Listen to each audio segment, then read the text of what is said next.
Okay, so this is Squiggy, and this is his very first walk with me.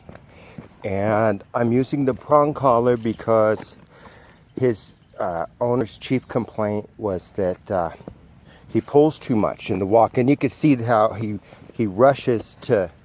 He pulls quite a bit for his size, and the prong collar is going to reduce that pulling to a minimum.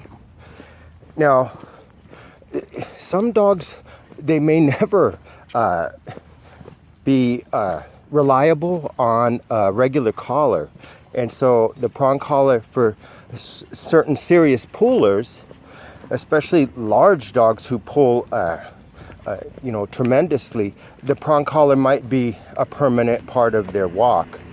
I don't think so with this dog here, but what happens usually is, like, let's say you have a puller and you use the prong collar for a few months out of the year, the pulling will reduce. Okay, then you can switch back to a regular leash and collar, but over time, maybe the dog realizes, hey, I could pull a little more if I wanted to. And so then slowly over time, the dog might return to pulling.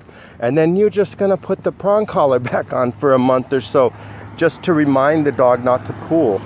And so already, just in the few minutes here that I've been talking, I noticed a reduction in the amount of pull. It's just not comfortable to pull with the prong. And so look at how, see how it's lax now?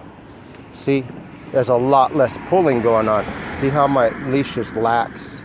And so by the end of the 3-week puppy boot camp, the dog's pulling will be almost nothing, especially with the prong collar.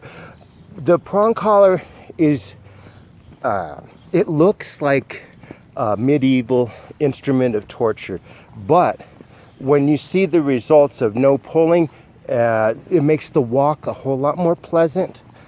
And because it's more pleasant, you will walk the dog more.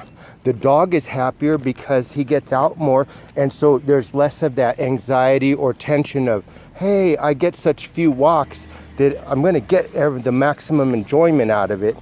Where if it becomes a daily walk routine, then the dog's like, okay, I'm much more calmer about the walk than before. And so that's what we're aiming for, and this dog is responding perfectly. What do you see over there? What do you see? You see someone? Oh, okay, let's go. Good boy, Squiggy, good boy.